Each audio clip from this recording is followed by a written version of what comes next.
팩트TV 시청자 여러분 반갑습니다. 팩트TV 채널 3 알고 살자 연금 진행을 맡은 김형모입니다. 오늘은 공무원과 국민, 목숨값이 다르다라는 주제로 말씀드리겠습니다.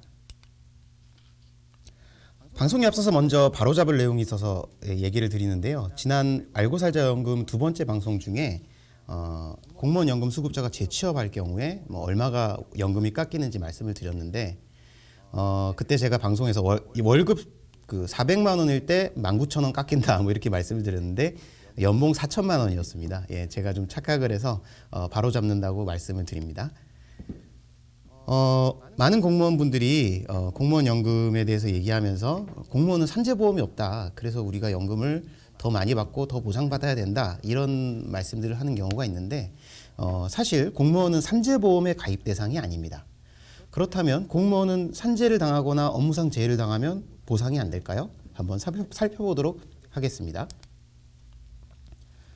공무원 재해보상제도가 별도로 존재합니다. 원래 공무원 재해보상 업무는 공무원연금공단이 담당했었는데요.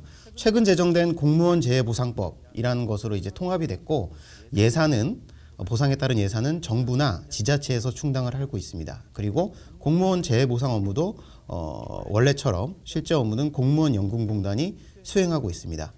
그렇다면 공무원 재해보상 제도가 어떻게 산재보험과 다른지 또 비슷한 부분은 무엇인지에 대해서 살펴보도록 하겠습니다. 공무원 재해보상과 산재보험 무엇이 다를까요? 먼저 비업무상 질병, 부상에 대해서도 보상이 됩니다. 일반 근로자는 산재보험상 비업무상 질병이나 부상이나 이렇게 당할 경우에 보상이 되지 않습니다만 공무원은 업무와 상관없는 부상이나 질병에 대해서도 보상해 줍니다.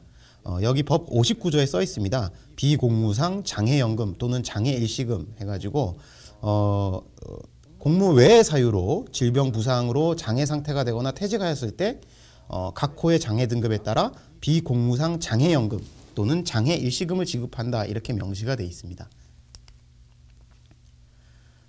그리고 일반 산재보험과 공무원 재해보상의 차이 중에 하나는 바로 상조에 대한 보상입니다. 그러니까 예를 들어서 부모님이 돌아가셨다거나 배우자가 돌아가셨다거나 자식이 사망했다거나 물론 본인이 사망한 거 포함해서 이렇게 상을 당했을 때 공무원 재해보상에서는 따로 보상을 해줍니다. 그러나 산재보험에서는 그런 게 없죠. 그리고 또 하나 만약에 홍수나 화재 이런 걸로 사는 집이 파손이 됐을 때 공무원 재해보상에서는 이런 거에 대해서 보상을 해줍니다. 물론 산재보험에서는 이런 제도가 없죠. 여기 나와 있듯이 공무원은 재난부조금 제도라고 있습니다. 재해로 인해서 주택 파손 정도에 따라서 평균 기준소득 월액의 3.9에서 1.3배를 지급해 줍니다. 작년 기준으로 2,036만 원에서 679만 원 정도 되고요. 그리고 사망조의금 제도라고 있습니다. 공무원 사망 시 본인 소득 월액의 1.95배, 공무원 배우자 부모 자녀 사망 시 공무원 전체 기준소득 월액의 0.65배, 작년 기준으로 한 339만 원 정도의 조의금을 별도로 재해보상 제도를 통해서 지급을 합니다. 그리고 또 하나가 있습니다.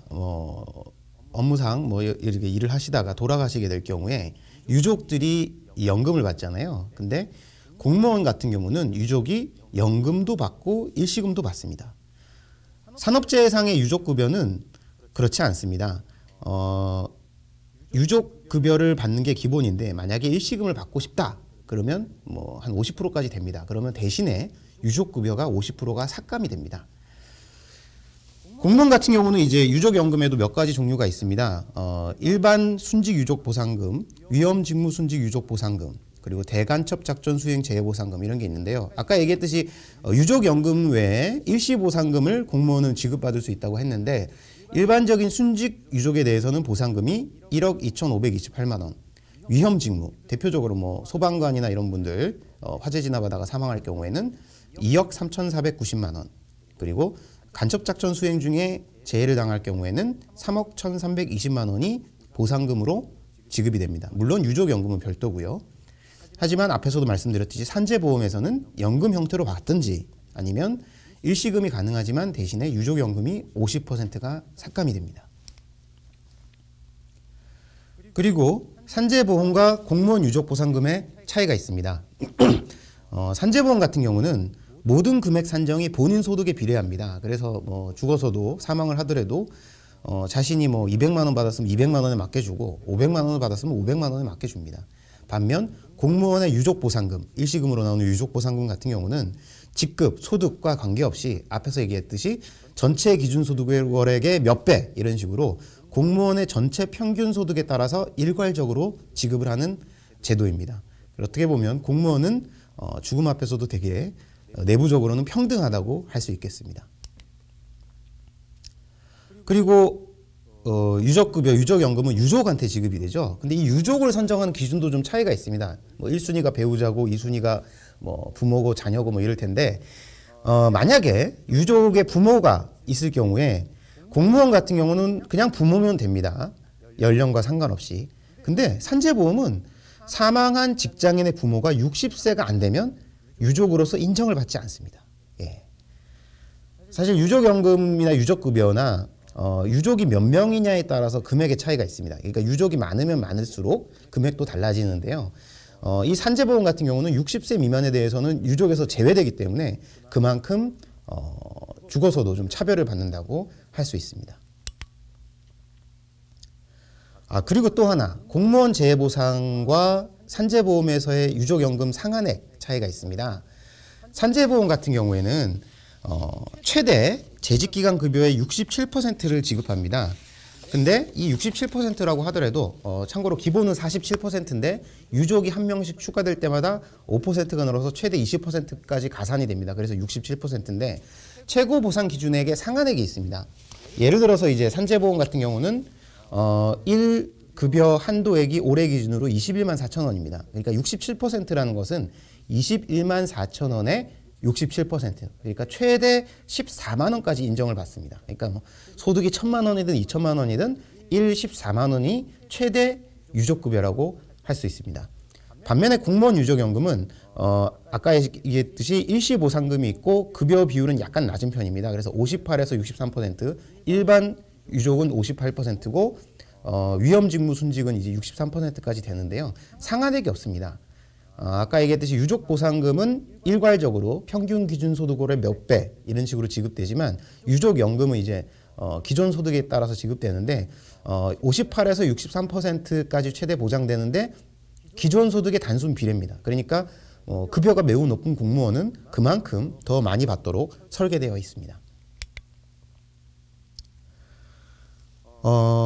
재작년에 이런 일이 있었죠. 뭐 어쨌든 돌아가신 분은 참 안타까운 일이지만 보건복지부에 근무하던 여자 사무관분이 갑자기 돌아가셨어요. 6년 동안 육아휴직을 하시다가 2017년 1월에 복직을 하셨는데 뭐 아무래도 6년 이상 쉬시다가 갑자기 복직을 하셔서 일을 하시다 보니까 스트레스가 크셨겠죠. 그래서 한 일주일 일하시다가 주말에 청사 내에서 갑자기 심장비대증으로 돌아가셨습니다. 그래서 이 부분이 이 순직으로 인정이 되고 이제 재해보상을 받으셨는데요. 이 사건을 보면서 산재보험이랑 많이 비교를 하게 되더라고요. 만약에 일반 근로자가 산재보험 가입자가 일반 직장인은 6년 동안 육아휴직 자체가 불가능하죠. 최대 1년이니까. 뭐 한 1년 육아휴직을 하시다가 갑자기 복직을 해서 한 일주일 좀 일을 하셨는데 심장마비로 갑자기 돌아가셨다. 이게 과연 업무 연관성으로서 인정을 받고 산재보험의 대상이 됐을까요? 절대 불가능했을 겁니다. 제가 뭐 이 산재보험 관련해서 전문가분들이나 관련 의료인 분들이랑 좀 얘기를 해봤는데 산재보험에서는 절대 이것을 인정을 못 받습니다. 예, 뭐 뉴스 보도 많이 보시지 않았습니까? 뭐 월화수목 금금금 이렇게 일하시고 뭐 6개월 1년 동안 프로젝트 하느라 매일 하루에 야근 쉬지 않고 하고 이러다 돌아가셔도 업무 연관성 인정받는 게 쉽지 않습니다. 산재보험은. 하지만 공무원 재해보상제도는 이 돌아가신 사무관에 의해서 알 수 있듯이 매우 관대합니다. 그리고 장해연금, 장해급여가 나오는 장해등급도 판정 기준이 다릅니다. 공무원은 공무원법상 장해등급 7등급 이내면 장해등급을 받을 수 있습니다. 그러나 산재보험은 장애인 복지법상 장애 등급 2급, 시각 같은 경우는 3급 이내에 들어야 장애 급여를 받을 수 있습니다. 그러니까 좀 더 엄격하죠.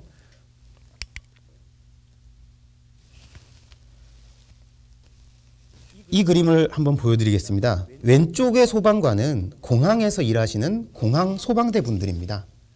오른쪽의 소방관은 공무원인 소방관입니다.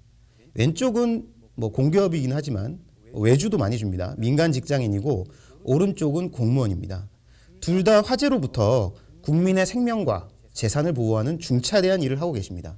하지만 비행기 화재 사고를 진압하다 목숨을 잃은 공항 소방대원은 죽어서도 그냥 업무상 사망이고 어떠한 보훈 혜택도 없습니다. 반면 소방관이 화재 진압 도중 사망했다면 위험 직무 순직으로 예우받으면서 국가 유공자가 되죠. 아시겠지만 국가 유공자 혜택은 자식들한테, 가족들한테까지 이어집니다. 비행기 화재 사고 진압이나 차량 주택 화재 사고 진압이나 사실 비행기 화재 사고 진압이 주택 화재 사고 진압보다 더 가치가 떨어지는 일일까요? 똑같이 국민의 생명과 재산을 지키고 공익을 위해 헌신하는 과정에서 자신의 목숨을 바쳤다면 소속이나 직업이 무엇이냐에 따라서 차별받는 건 없어져야 할 적폐가 아닐까 하는 생각이 듭니다. 방송 잘 보셨습니까? 다음 시간에도 공무원 연금의 숨은 특혜와 꼼수, 국민연금과의 이해할 수 없는 차별들에 대해서 낱낱이 살펴보도록 하겠습니다. 그럼 유튜브 구독하기, 좋아요 꼭 부탁드립니다. 다음 시간에 뵙겠습니다. 감사합니다.